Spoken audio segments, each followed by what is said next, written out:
I always forget. In fact, today I was in charge of a meeting and forgot to record, and every time they're like, Rachel, record.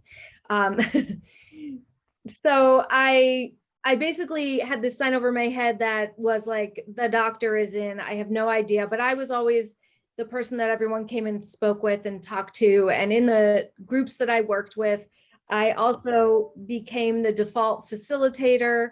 And even though I was not trained in strategic planning or human resources or morale, I just kind of became that person. And at one point, I thought I really should go back and get some skills. And so I went back to school for social work. So I have 2 master's degrees.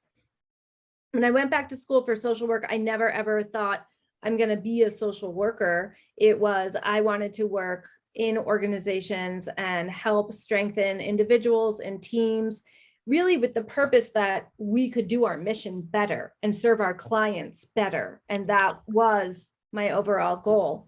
So after graduating from the U here, I opened up my own consulting business. And for the past 12, I think it'll be 12 years now, I've been working with organizations, nonprofits, government agencies, state agencies, city, county agencies, and mostly working around kind of matching people and organizations to their purpose and helping them become more efficient and effective. So what I call myself now is an engagement strategist. And I help, when I'm doing strategic planning, I'm helping groups figure out how to engage each other and their communities more, or their constituents or clients who they serve more. And then I work with individuals as well on developing themselves, and then go in and work with teams. So that is the full picture of what we do, or what I do. And I also am a business owner. So for 12 years, I have run my own business, and it's not much different than running any other business. It's very complex. And when you're by yourself, it's a solopreneur is a little nerve-wracking. But so I have that experience as well. Now, my prompt of what do I like about the dark times, which is the darkness from 4:30. Well, although tonight it didn't get dark till 5:30, but between now and when it starts to the days get longer again.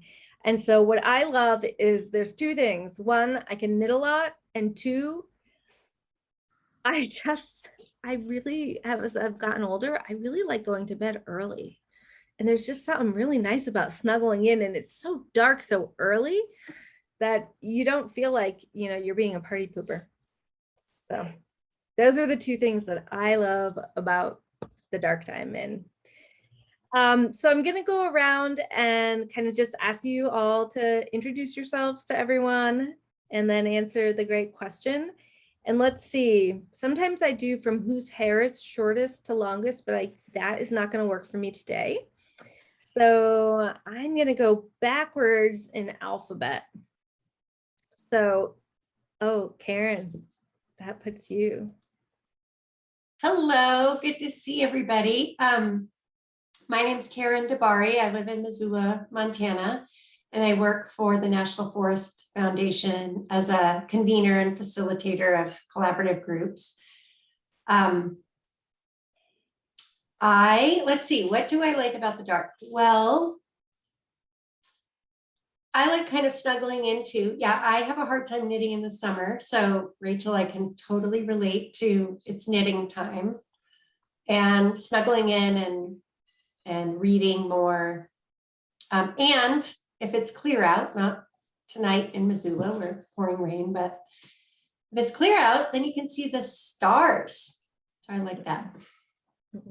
Oh, that's so true. You can. That is super nice. You have to stay up really late in the summer to see the stars. So I like that addition. All right. So then we go to Joanna. All right. Hi, everyone. My name is Joanna Unruh, and I am in Missoula, Montana. I work for a Colorado-based nonprofit called Rocky Mountain Institute, or RMI. And I'm a grant manager there, and we deal with a lot of renewable energy, sustainability type issues.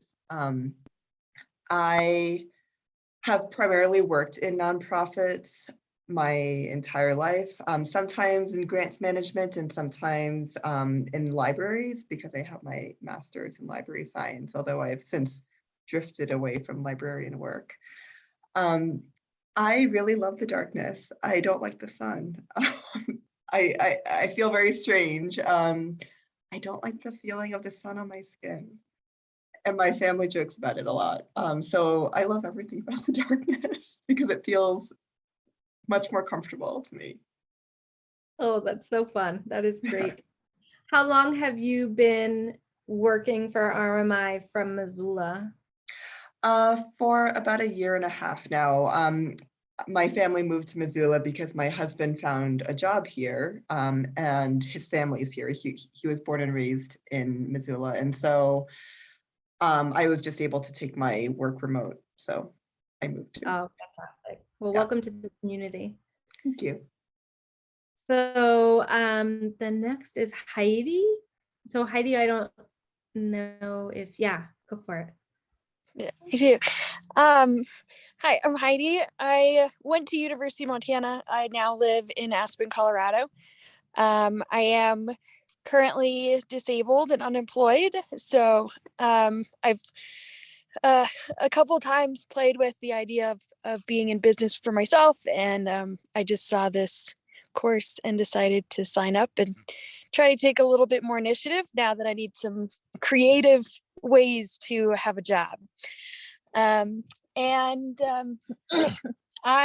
that will be in nutrition, by the way. I love the dark as well. I've grown up stargazing in Montana out at Big Fork and watching the Northern Lights, and I just we do get a lot more sunshine here than you guys do, but still those short days. So I enjoy the stillness that comes. That's so nice. I love hearing what people like about the darkness. Well, definitely, I feel you're going to turn ready. You guys are going to turn me to the dark side. I am a big I'm a bit of a Star Wars fan, so I love it. Yes. Welcome, Heidi. Welcome, Heidi. It's very nice to have you here from Aspen. All right, Kathy. So I know it says Catherine, please call me Kathy. I also am born and raised in Missoula, and I still live here, and am a family nurse practitioner. My specialization is women's health. So I never thought I'd work for myself, but 6 years ago I went into business and I have my own practice. It's been quite a journey. And I am board president for YWCA Missoula. So it's an organization that's near and dear to my heart. What do I like about the darkness? I'll be honest. I do like to read and I like my cozy bed, but actually I can't wait till December 21st when the days start getting longer. I love light. I love summer. Yeah, I think that's why I posed that question. Really, it was self-serving. It was so that you guys could teach me things to like about the darkness. So Amy, welcome. Thanks. Hi, everybody. I am a licensed counselor. I specialize in dance and movement therapy.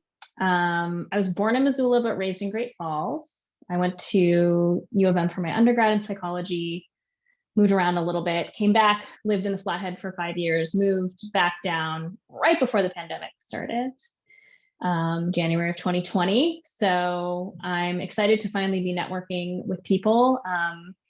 After spending many years in the therapeutic industry, I'm really hoping to try to address some of the larger issues that therapists and clients face by starting potentially a group practice and nonprofit. So that's why I'm here. I've never really led a team necessarily before, so wanting to learn everything I can before I maybe take on team members in the next few years. Great. Oh, and what do the darkness question. I almost forgot. Right.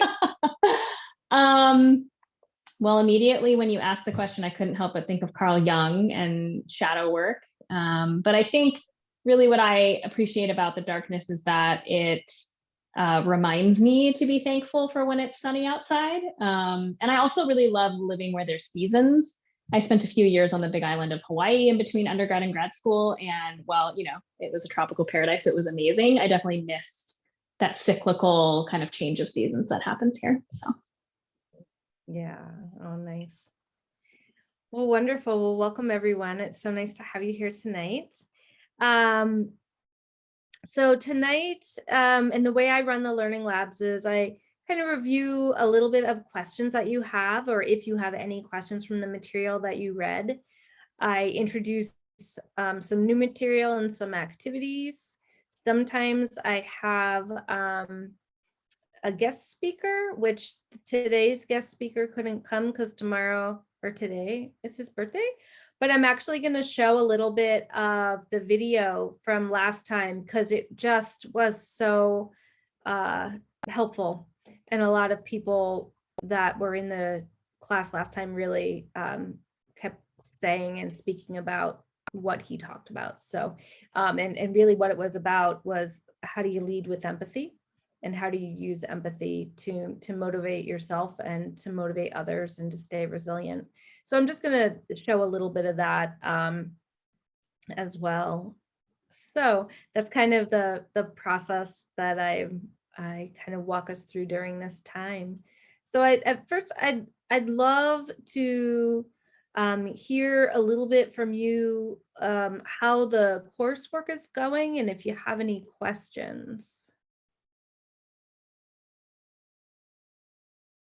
And also if it's easy to access and you're getting, we've been dealing with some people writing to us saying that they're not necessarily getting their responses when they fill out the questionnaires and they're supposed to come back to you. But yeah, so just a open question. And if you don't have anything, you don't have to share anything. So Kathy. Yeah, so I don't get when I fill out the questionnaire, I'm not getting my responses. Okay. I will tell them. Thank you.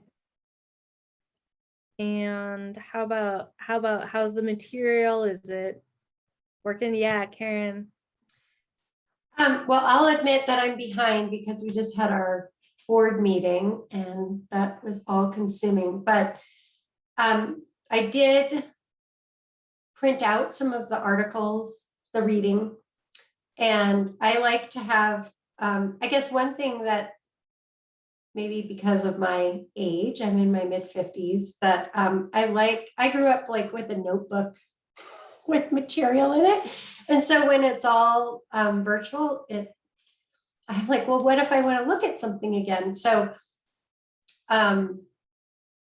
some things I can print, but I guess I was curious if there's any suggestions in terms of some of the material that's more kind of in a post or something. Like, is there a way that that's bookended? That is a really good, thank you for bringing that up. In Moodle, you could download the whole entire, we call them chapters in Moodle, and it downloaded all that information. So let me check with Carly to find that out. Okay. Yeah, and if Thanks. not, if there isn't a way, I have all that in the actual articles. Often what I did was I took an article and put it in there because I thought it would be tiresome for people to keep having to press on the PDF and open it up. So yeah, let me check with Carly about that. Well, I will say that there's that, this was in the last batch of materials, there was the presentation or kind of graphical depiction of different types of leaders and also different types of organizations. And that is really interesting. I think it's very thought-provoking and helpful because, and I like that it's not just for an individual, but also for kind of organizational style. Yeah, that group is the group that developed that, which is on the material. They have some excellent materials on their website and run really interesting workshops. So yeah, it is nice to think about that. And it's kind of what I had said in one of the videos, and I think we talked about last time, which is it's good to think about what kind of leader you are in what kind of organization, because often there are different leadership types that work well in certain types of organizations or certain areas. And I think my example was like, you would not necessarily want your military leaders to be spiritual leaders. I know that's a really, I wanted to choose like a super black and white so that, you know, it's easy to understand like where there are certain roles that you have to be certain ways, bureaucratic or, you know, kind of top down. And then there are so many other places and spaces where that just isn't going to work well.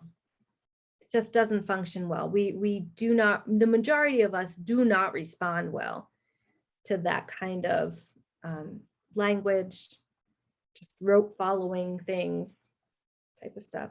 Was there anything in particular, Karen, that you found interesting in that? Yeah. Organizations? Well, so my organization's really been growing in numbers of staff, and we have a lot of staff of different ages, but a lot of younger staff coming in. And I think right now with the whole shift in virtual work and people saying, hey, here's what I want out of my work-life balance, or just here, like there's different expectations and desires. Mm-hmm. So on the one hand, what was striking to me is that people want like a lot of flexibility, a lot of trust in them as employees, but they also want kind of that from a more of a bureaucratic sense, a structured career path and very clear very clear, like what can a worker expect in terms of advancement and compensation. So it's like a mix of, they want people, and I'm being very general, but it's not, you know, they want all the benefits of a nonprofit kind of flexibility, trusting and professionalism, and what the bureaucracy offers in terms of that very highly structured payment and compensation. So it's just interesting to think about. Yeah, definitely. Have any of the other folks on the call experienced that, or have any comments about what Karen is saying?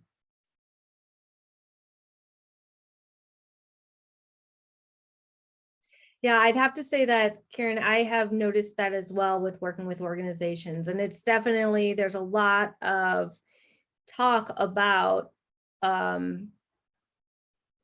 do we bridge what the older generations in work are used to compared to the younger generations, and the younger generations are really interested in really progressing quickly, and yet wanting exactly what you said, wanting that flexibility, but also at the same time, I mean, really, they're new at this, so there is a lot of uncertainty and confidence building that needs to happen. And so when there's that bureaucratic kind of like, here's the rules, that makes me feel safe, yet I also don't necessarily want to come in at 10 a.m. Yeah. So it's happening everywhere. And I think this is it's just that next cultural shift. And it's about, you know, how do we learn and grow with that? And can we accommodate everybody? Or will there be new kinds of organizations that are created? Yeah, and I think you also hit on the generational differences of kind of what we expect from our workplace. And there really are big differences that are being talked about pretty openly right now. So that's good. We'll see where it all lands. Yeah. Yeah, and it's interesting because I think that there have always been generational differences. And so this is just the one now, right? It used to be you got in one job and you just stayed in one job, whether you liked it or not, and you just showed up and you did it, but you also were secured a pension, a lot of benefits, you were taken care of, like it was like, we'll take care of you type of thing. So that's just one example of differences, but it has gone on and on. So it's interesting when you get to that point where you're seeing it happen. That type of thing. Anything else in the material or any things? Amy, were you gonna? Yeah, my wheels are just turning. And I've worked in organizations. I worked at a very, very well-run nonprofit when I was in grad school in Boston. But I think what's coming to my mind, hopefully I didn't just lose it in talking, that you guys are talking about is this idea of a difference in like concepts. That really is what tends to define differences in generations, like as we move through kind of, just history, right? It's like very cyclical and we've kind of been here before in a different way. And so the concept around work and like what's of value. And I also think too, that there is this narrative that I've been noticing. I'm 36, so I'm kind of like an elder millennial, if you will, but a narrative that I've been noticing about like this idea of romanticizing entrepreneurship and that kind of like everyone should own their own business. And I wonder how much of that narrative and maybe belief without really understanding what that means can infiltrate into maybe some of these ideas with some of the younger generation in the workforce around what they're owed. Maybe, I don't know, just some thoughts that are circling. So interesting for you to hear, because I have really noticed the entrepreneurial push, and I've lived here for 25 years. I work nationally, but I lived here for 25 years. So I've been trying to figure out, is this a Missoula thing? Because I know Missoula is really, years ago, they started thinking about how can we get more economy here, and they started creating little incubators, like the Clark Fork Market was a place where people could start food businesses that then would hopefully progress into brick and mortar stores. And we have a lot of those, and that's kind of what this program is about as well, and is a part of. So it's interesting that you say that. I know that I often think how much the tech industry has to influence on this kind of concept, because there are, I will say, say my nieces and nephews who are getting straight out of college into tech and making more than their parents, my siblings, are making. And so that also, I think, adds a little bit to what is possible out there when you see your peers stepping into $250,000 signing bonuses, or, starting at right, Karen, starting at $80,000 a year when they have no experience. So it's fascinating. And I think, it's a fascinating thing. So it's interesting to hear your perspective there. I like that comment. It's a lot to ponder over, right? So just want to check in if there's any more thoughts on this, and if not, then I'm gonna kind of ask a few other questions. Okay, so I had you do your life story, kind of like do a life map of things that were momentous, that helped shape you, that taught you what your strengths were, kind of thinking about that, and also a value sort. And value sorts can be really enlightening. I know I actually have a really hard time doing them every time I do them, and I make myself do them often because I teach people them all the time. I actually have a deck that, had we been in person, I would have handed out, but so I have a deck of all the values that I gave you, and it kind of has the words with different kind of statements of what they are. But what I'd like you to do, and I don't know if everybody was able to complete that or had time to sit down and do them, But I was gonna break you out into breakout rooms where you can talk about, and just for a short period of time, for you'll kind of rotate, talk about your experience of doing that. I'll give you about 5 minutes in total. So I just want you to share a little bit with each other. What was it like to do that? What did you learn about yourself? What was the experience like? Sound good? Okay, create a couple breakout rooms here.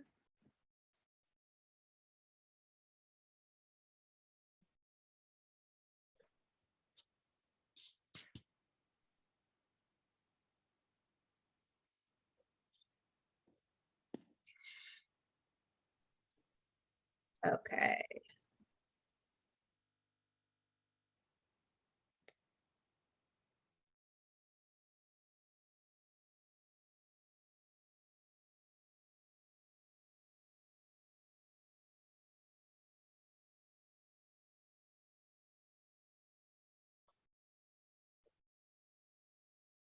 But we're good. Were some of you in the middle? Yeah, Yeah. Oh no, do you want to go back in? I think it's okay. I'm okay. Okay, sorry about that. It's always hard to tell. That's for sure. Yeah, so why don't you share a little bit, like the highlights of what you talked about?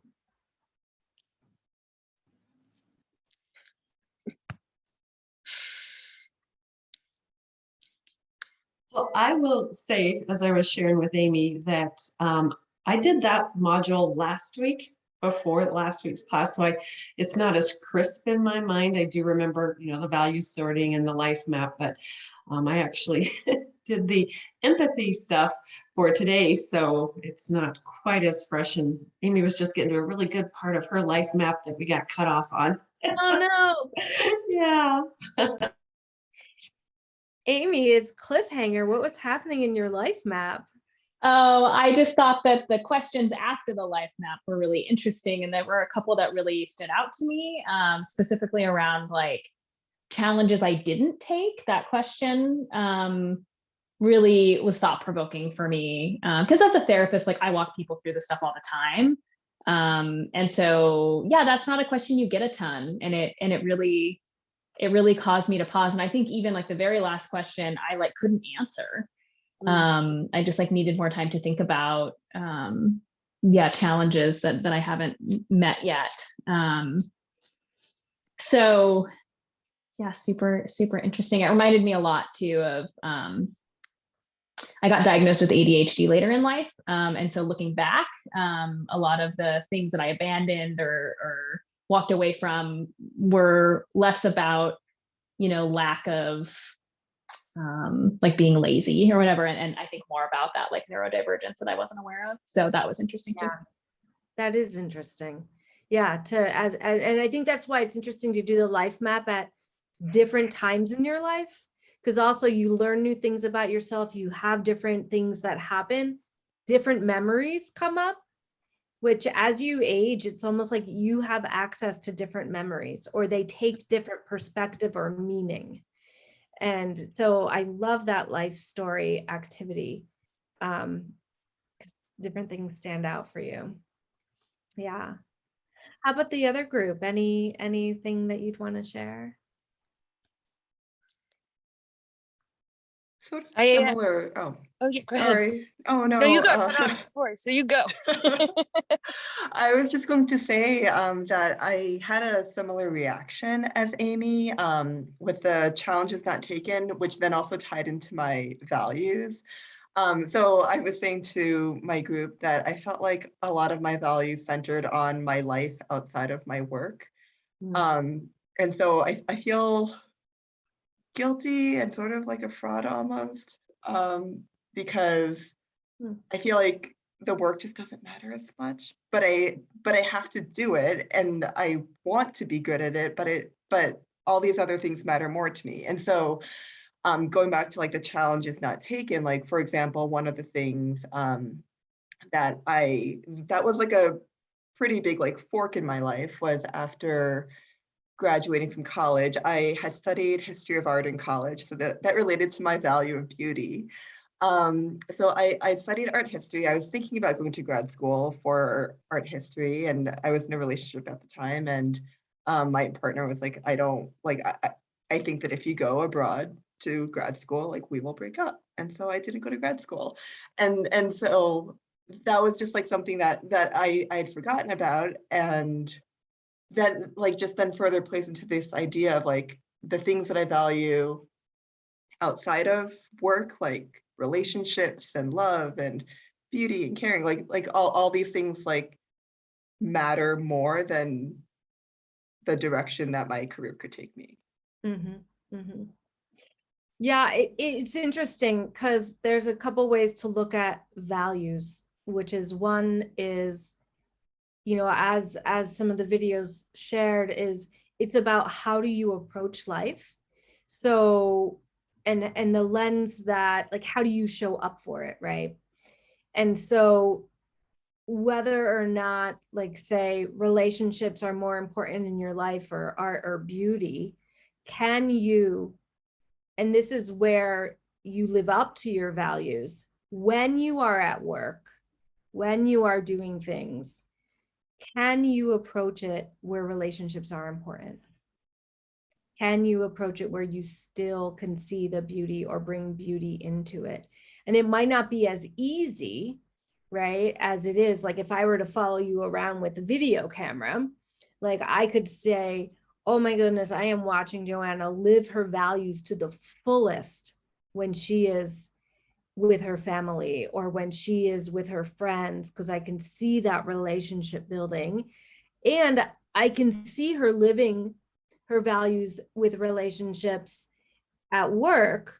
I wonder what it would be like for her at times to see what it would be like to fully live her values of relationships in her work life. Could that transform what work is like for you?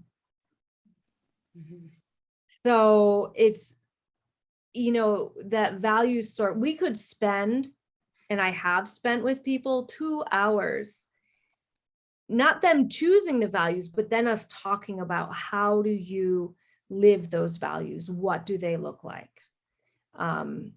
And often, you know, I am a clinical social worker, and often in the therapy that I do with people, I have them do a value sort first and say, how do you live these values, no matter what is in your life and no matter where it is?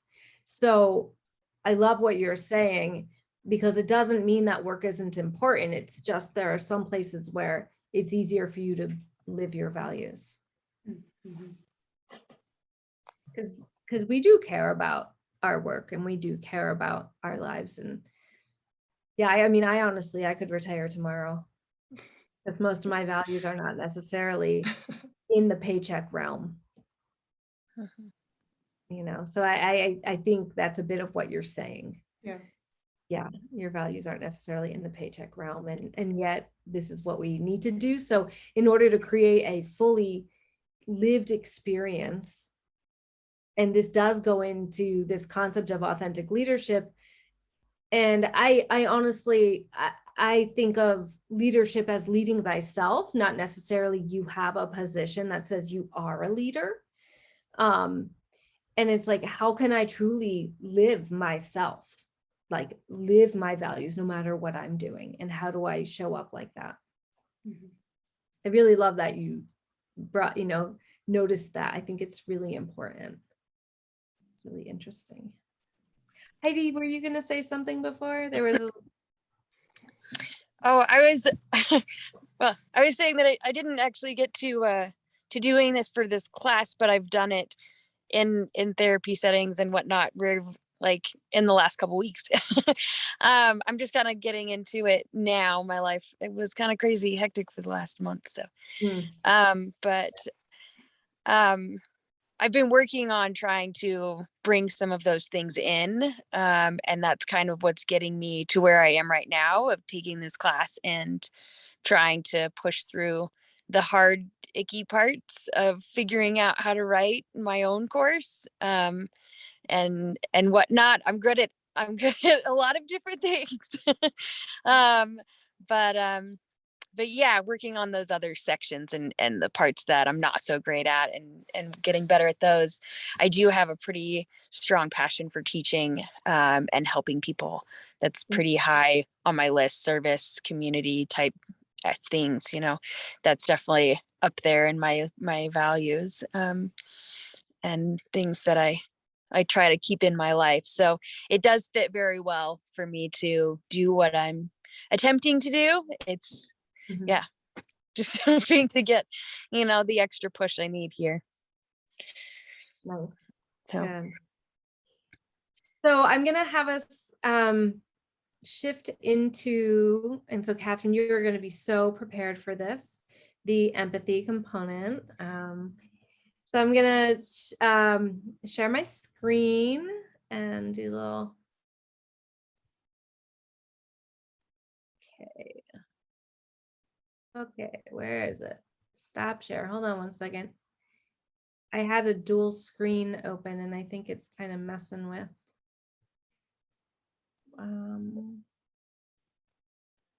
Messing with where it is. Okay. I got to turn my screen back on, sorry. Technology, I'm gonna get it when we are not needing it. It's really how this is gonna go. I know I'm in good company though, so that's all good. All right, you can see the PowerPoints. Correct? Yep. Excellent. Okay, wonderful. Like to know these things. And I'm not gonna, I know that you can see the whole entire thing with my dual screen. When I put it in presentation mode, for some reason, it shows very strange things. So we're just gonna go this way. All right. So empathy is, a really big part of what this last component was, which was about, leading your team with empathy. And Brene Brown, who really has become just such an incredible thought leader, researcher, therapist, and now organizational psychologist, about how we show up. I love this statement that she says is, who you are is how you lead. And I think that's really important, that who you are is how you lead. And this concept, while it sounds so basic and like, well, of course, who else could I be? In the earlier in our discussion, we talked about how work life is transforming and what people's expectations of work is different. And the other thing that has transformed was you had a work persona and you had your outside persona. And you didn't share what was going on with your personal life at work. Maybe a couple people knew, but it was, you were there to show up and do the work no matter what and get it done. And whatever else was happening in your life, whether it be you, have a family, or like of your own, you're starting a family of your own, or things are happening in your extended family, or just your life struggles. Because life is hard. I mean, it's the truth. Life is hard. Being human is hard. And we have these things called emotions, and they're not consistent. And they are the fuel to how we do everything. So I love this statement, and it's a good reminder when we second guess ourselves, when we think about, oh my God, was it okay that I said that? Was it okay that I showed up like this? That made me cry. Oh, it's horrible. I'm a woman. I can't believe I cried. Well, men get angry, women cry. Our culture says it's okay to be angry. It's not necessarily okay to show vulnerability, which is what crying is. And there's a lot of people who cry when they're angry. Tears just happen. It's like this biological function. So I think that it's a phrase that often it's good to keep in mind that who you are is how you lead. And this is a model that I created and developed about when creating this authentic leadership course, was to think about what is authentic leadership. And I know that there is a model that, you know, was created, but this was my kind of version of that, which is what your best self is. It's looking at what your values are, what your strengths and skills are, and using those to fuel you so that you can be your best self and guide you and move you in a direction, but then also having self-awareness of how am I being in this world? What's happening? What emotion is that that's coming up in me? As I said, we have emotions and they happen. We cannot control emotions. How we respond and react to things in the moment, the goal is that we can have some control over that. Okay. And that's when we think about, oh, okay, I know that when I'm in this situation, this might be how I'm going to react, or this, oh, there's that emotion. Can I be aware of that? Can I see how I'm coming across to people, or am I being how I want to be? And then the other component is what I call humble confidence.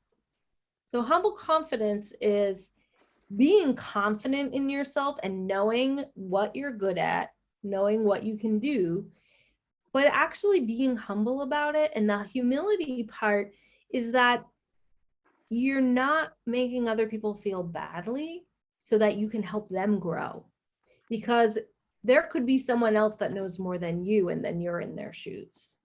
And I think that humble confidence is that openness that, yes, I've learned some things, but I know that there's more to learn. I know that there's more to grow. And so I want to be aware of that.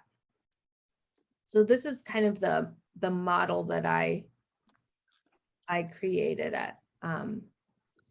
So we did this kind of sharing already about in the breakout rooms of, you know, how has your story shaped you? And so we're gonna talk a little bit here about empathy.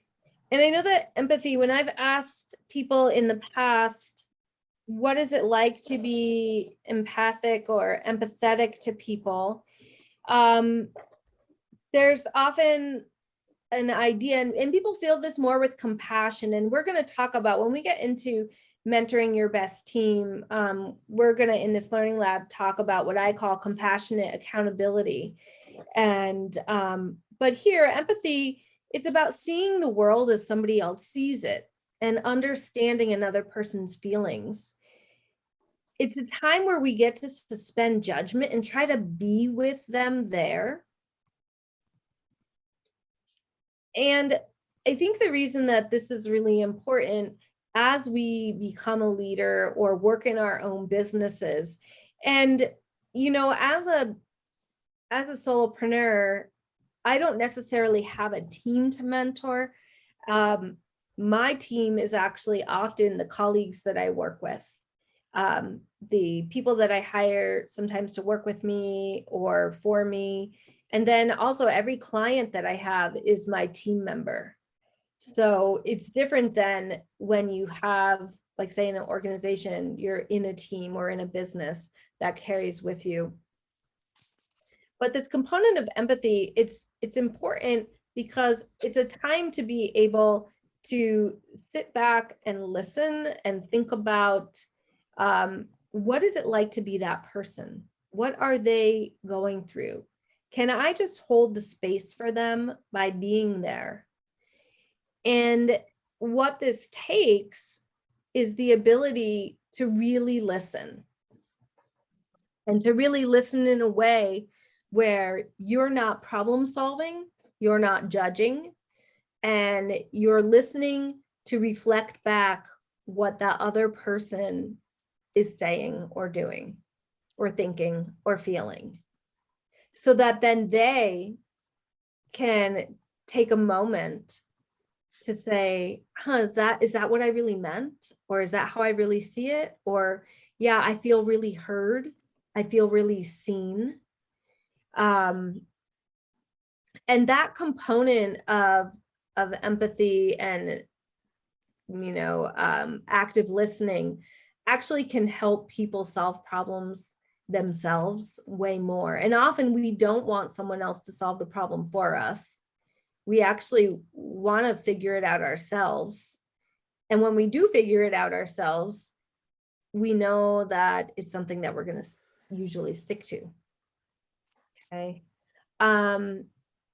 So I'm curious, Catherine, Kathy, sorry, it's just because your name's with Catherine on there. Kathy, you were saying how your headspace was really in empathy, because that was just what you reviewed. What were some of your thoughts about empathy? Well, I hope that most days that when I bring myself to my work, that is the space that I'm in. So it's something that I'm hyper aware of, regardless. And I love Brene Brown. Everything that she does is absolutely fantastic. So I was excited to have the little video clip of hers, because I definitely think the little cartoon one just so drives it home as to what it really means. Yeah. I love it when she's like, you want a sandwich? It's like, ouch, I don't want a sandwich. I want you to be down in this dark hole with me for a moment. How about anybody else? What your thoughts were about empathy?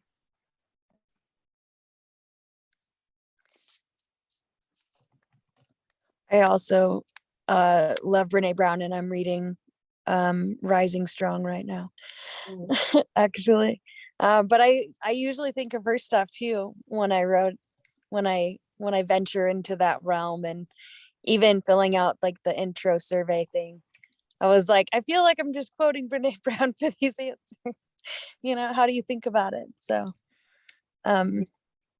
yeah, I've taught skiing and snowboarding for 16 years, so I spend a lot of time kind of doing that in that realm.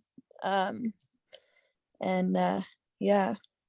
it's just being able to take that time. And that's what I wrote when you started that slide. I was like, just keeping that space. And that's, yeah, a lot of times all they really need is just to know that somebody's there with them. Yeah. That can walk with them, not just be like, oh, come this way, do this, and that's it. Right. Yeah, exactly. You said it so well. Be there with them, open that space. So, okay, we're gonna go into breakout rooms, and you're gonna practice some active listening skills. And the goal of this is to listen empathetically. So person one, who I call the speaker, is going to share a situation in which you would seek empathy. And we're going to do so on a scale of 0 to 10, 10 being like a really massive thing where someone's like, you really want them, that kind of that empathy type of horrible thing happened. Okay. We're not going there. We're going to go for the 0 to 3 or 0 to 2, which is like, I popped my popcorn and it burned. And that really sucked because I was so looking forward to the popcorn and the movie started.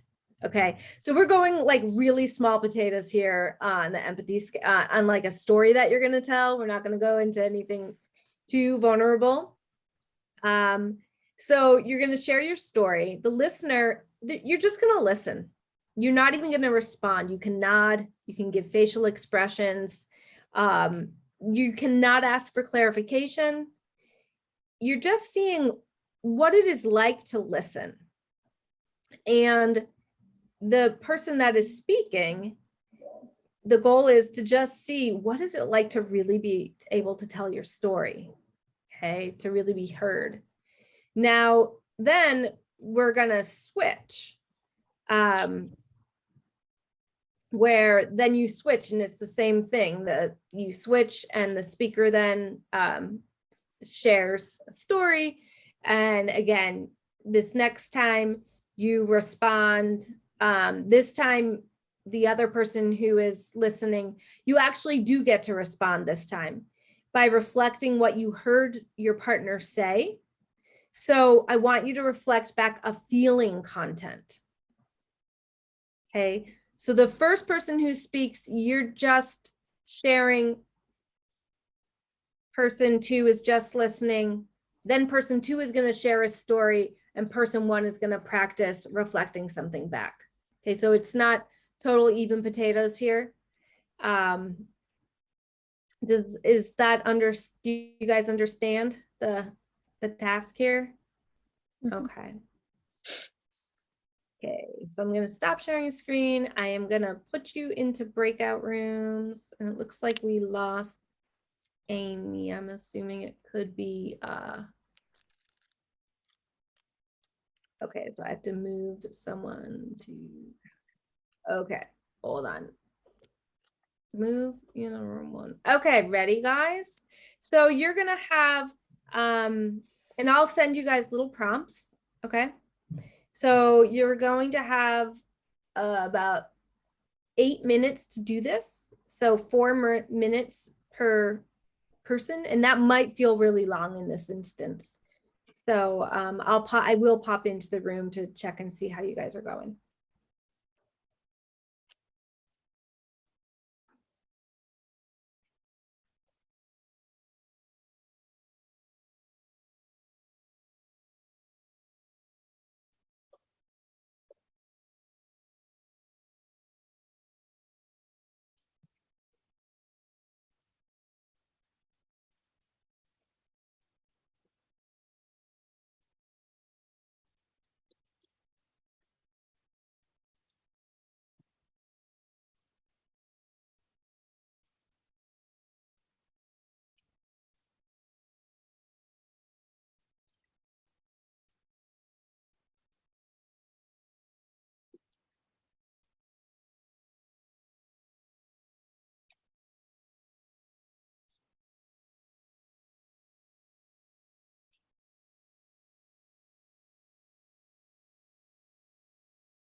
For a while, and just sort of like not able to interact as fully by just being silent.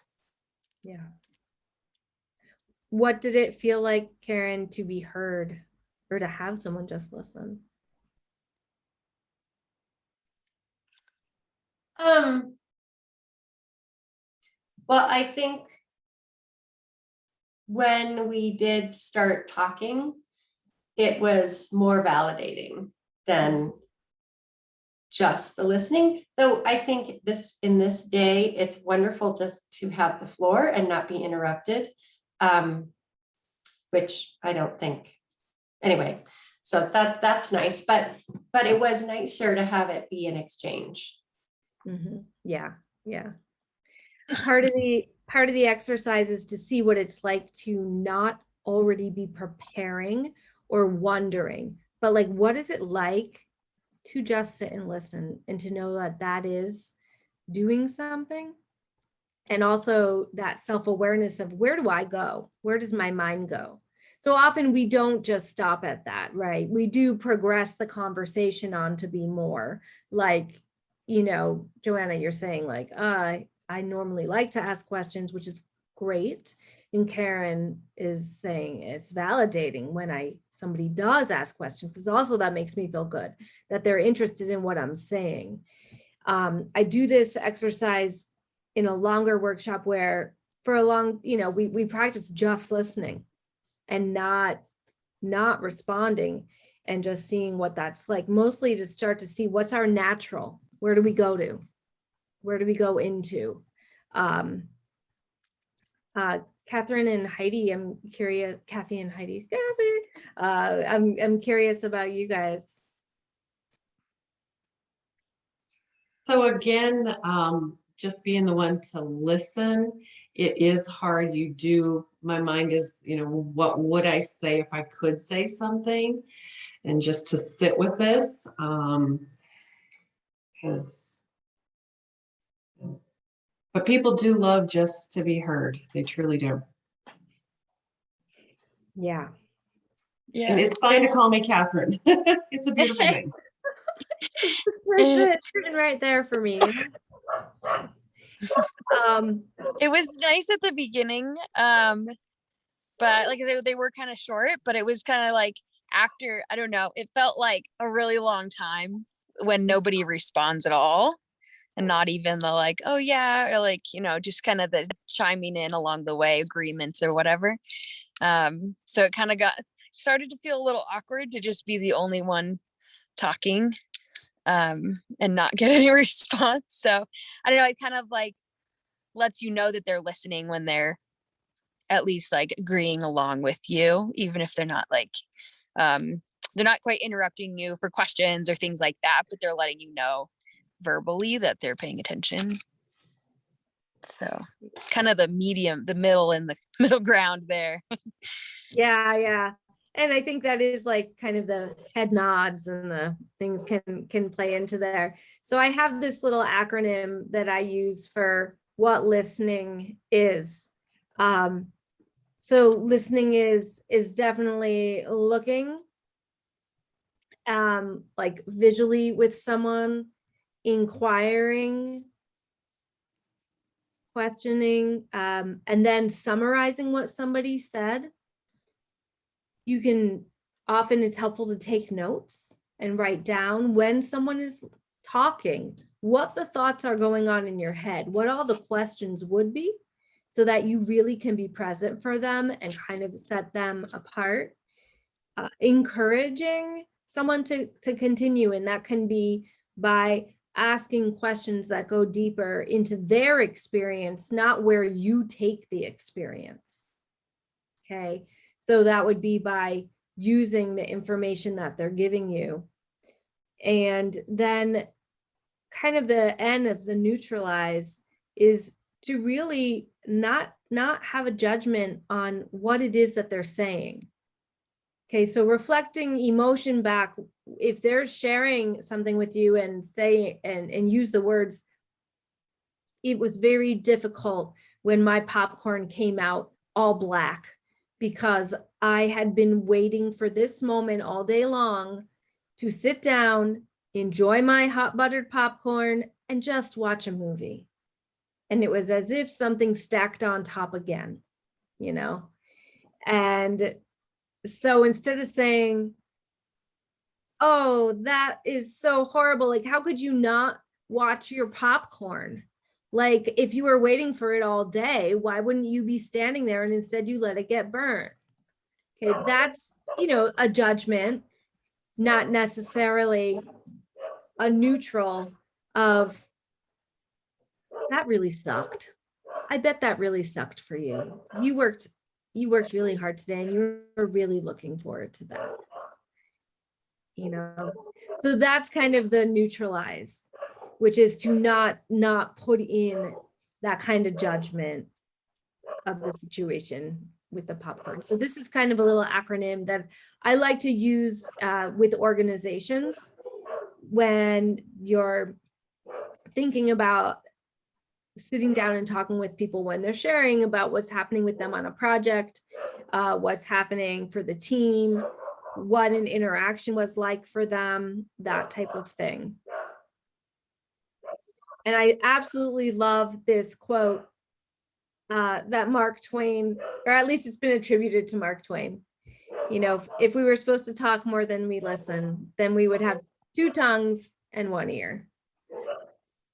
And I just find that's incredible when I stumbled upon that. So,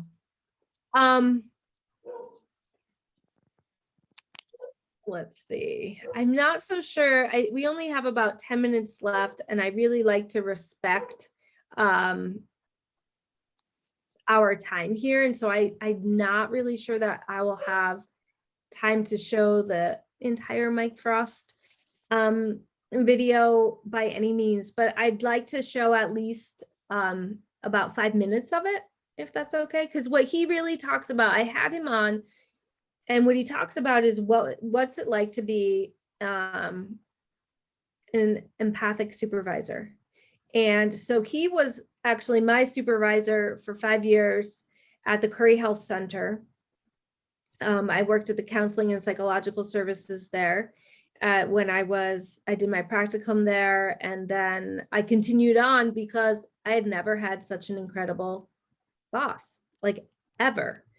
He has a way of being with people and with staff that really helps you grow as an individual.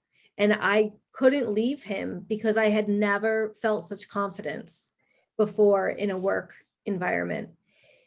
And so I, kind of have him talking about that a little bit here. So I'm gonna share my screen again and share this with you a little bit. And if we don't get to it all, I'm gonna cut out, I've been meaning to all summer cut out his section of the interview, and I'll probably post it up in our forum. So here, let's go to Mike Frost.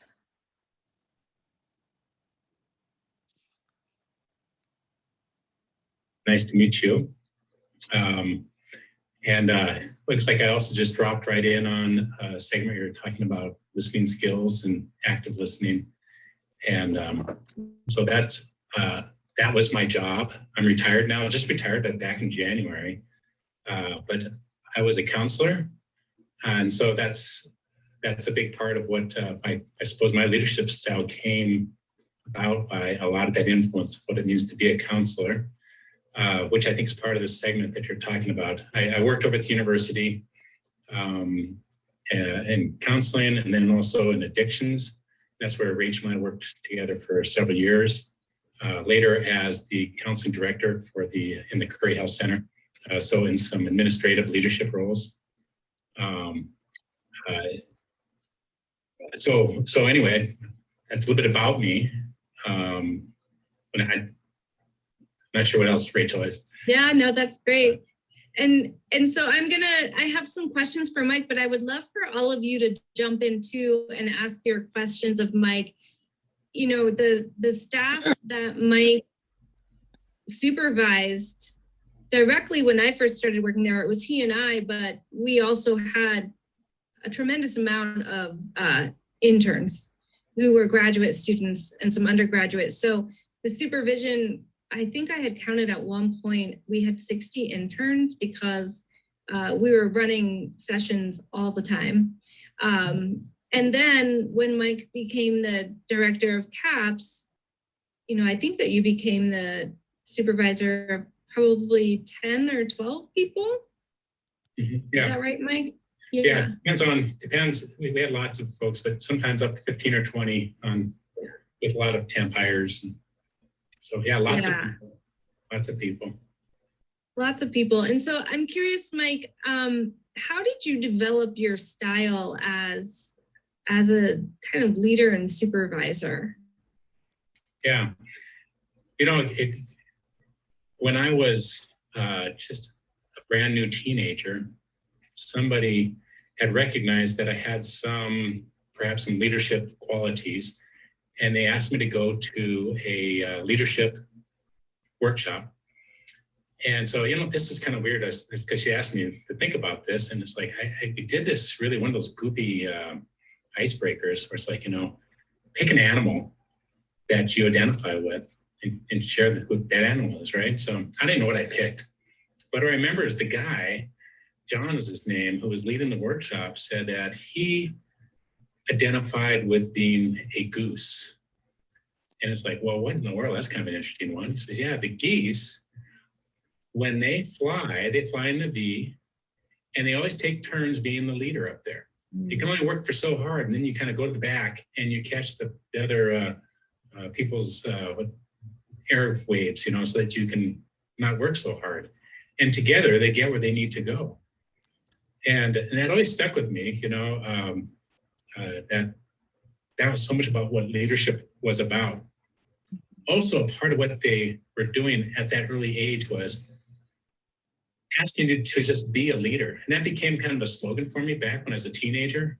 And I look back on that now, and it's like, what does that mean to be a leader? And it was to take a stand on what it is that you think is important and do something about that. And it really helped me with my identity development as a teen. As I got older, I began to talk to others about them also being a leader because I knew how helpful it was for me in just identifying who I was and who I should be in this world. And so I call on them to be leaders. And then together, as you're calling on each other that way, you form a community, you form a group. And our groups always have a purpose, you know, whatever that purpose might be. I think it's a part of what I learned is that if you're going to take on a position of leadership in a group, you find out what are they about? How do you know what they're about? You have to learn those sorts of things. And then together, as you call on each other to step forward, you learn that you have strengths and weaknesses. And you learn that, again, through a lot of, like you were just talking about, active listening. When you really sit down to listen to people, it's not just about what they say, but it's a lot about who they are, what their dreams are, what their beliefs are, what their fears are, what motivates them. You learn all these sorts of things by listening well to a person. And if you listen really well and actively, they just want to tell you those sorts of things, and they get excited about telling those sorts of things. And it's really wonderful to hear people talk about their strengths when they don't know what they are yet. And because they grow into those and they see that and they say, well, you really believe in me. You know, there's like this belief in who that person is as they talk about their strengths because they see that reflected from what you say to them. And so a community develops, you feed off of each other, and you get to where you're going because it's how you work together. So those are some of the things that kind of reflecting back on, well, how would I describe my leadership? Yeah. I say that way. It definitely was though. And I guess what always amazed me is how did you know that people would rise to the occasion and perform well? Because one thing that we've been, listening to and reading about this past week is the important role of empathy and compassion and meeting people where they're at and not judging them, and then also helping to move them forward. But that was something I always admired in your leadership style. And so I am curious, how did you know that people would rise to the occasion and perform well? I don't know if Rachel's talked to you or not about some of the work that we did together in our training of our interns. There's a style of communication called motivational interviewing. And in that style of communication, there is an underlying belief about the human person that if given the right conditions, we want to develop fully and completely. So we want to be fully human. Things get in our way. We get hurt, and that blocks it. And so there are ways of finding out when you talk to a person to help them tap into what it is that motivates them, what's important to them, and to bring that to the purpose of the community, the group, the work that you're doing together, to inform what you're doing together. And when those things happen, they generally do step forward and step up. They bring their leadership to the group. They don't always do that. Some do step back, and there's oftentimes there's a reason for that. And you got to sit down and talk to them and find out what it is that has blocked them from doing what it is they have been either hired to do or they've joined the group to do. But there is something there, and that comes back to what I think what you guys are talking about, is some of that active listening, is learning what that is. And when you learn what that is, you can have a frank conversation about that. Depending again where you're at in the leadership, if you're an administrator, you have to hold some people accountable. And that's sometimes difficult to do that when you're really trying to be compassionate and empathetic. But it has to happen. That is what you're paid to do. Things don't get done otherwise.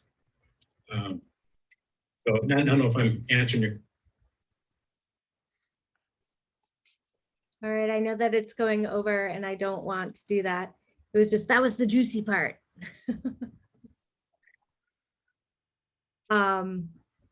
Yeah, so I will chop out that part of the video and share it because the conversation that we had with him was really remarkable. And the only reason I let him off the hook was because it's his birthday.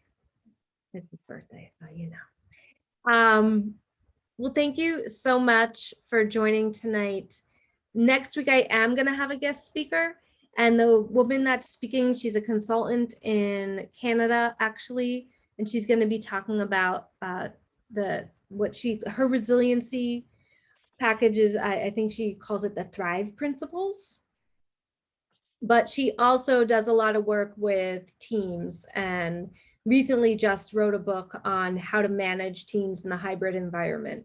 So there's a lot of interesting, she's just a wonderful person and has a lot to offer. So thank you so much for joining. And it was great to meet all of you. And we'll see you next week. And Thanks, Rachel. Yeah, Kathy, I will work on that thing for you. Really, it's fine. Thank you so much. See you next week. Bye. Bye, Heidi. Bye.